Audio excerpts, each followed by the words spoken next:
Хүний нөөцийн менежерүүдийн сургалтыг эвсэг хассан төрийн бас байгууллагаас 4 дахь удаага зохион байгуулжээ. Хямралын үед хүний нөөцийн менежерүүд хэрхэн ур чадвартай ажиллах, байгууллагынхаа онцлогийг мэдэрч ажиллахаас эхлээд олон талт мэдлэгийг энэ удаагийн сургалтаар олгож байгаа юм байна. Гол нь Монгол улсад хүний нөөцийн мэрэгчлэр ажиллаж байгаа менежерүүдийн 80% хамруулснараа онцлог юм байна. За энэ сургалтын яг гол зорилго гэх юм бол яг одоо энэ хямралын үед хүний нөөцөд маань юуг анхаарч ажиллах уу тий? Илүү үр дүн чиглэсэн бизнесээ ойлгож ажиллахын давуу талууд илүү нөө функцүүд дээрээ бид нэр жишээгээ тайлбарлаад практиктаа уялдуулад ийм сургалтыг бас явуулж байгаа. Энэ сургалтыг бол эвсэг хасан төрийн байгууллагаас зохион байгуулж байгаа юм. Гол нь сургалтанд шин залуу менежер сургуулаа төгсөөд дөнгөж ажлын гараан дээр гарч байгаа ажилтнаас эхлээд томоохон компани хүний нөөцийн дарга нарыг ч хүртэл хамруулснараа онцлог юм байна.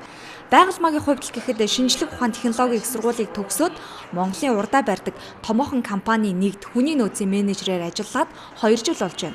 Тэрээр энэ удаагийн сургалтыг ингэж дүгнэлээ. Миний хувьд болохоор энэ суусандаа маш их баяртай байна. Тэгвэл одоо жишээ нь тий одоо хүний нөөцийн одоо олон функцүүдээс зарим нэг мартагнуулсан зүйл бол энэ сургалтанд сууснаар илүү санаад тэгээд илүү цаашдаа хэрэгжүүлэх одоо тийм арга замуудыг олж өгөх байдлаар ер нь болж байгаа ахисан төвшний их сайн сургалт одоо тий чанартай сургалт болсон гэж үзэж байна. Сургалтаараа цаг төлөвлөлт багаар ажиллах чадвар, санаачлагч бүтээч байдал, хөдөлмөрийн эрх зүйн харилцаанд анхаарах асуудлууд, карьер төлөвлөлт, манлайлах ур чадвар гэх мэтчлэн хүний нөөцийн менежерүүдийн өдөр тутам ажилдаа баримтлан мөрдөх хүчиртэй олон чухал асуудлыг сургалтын хөтөлбөрт багтаажээ.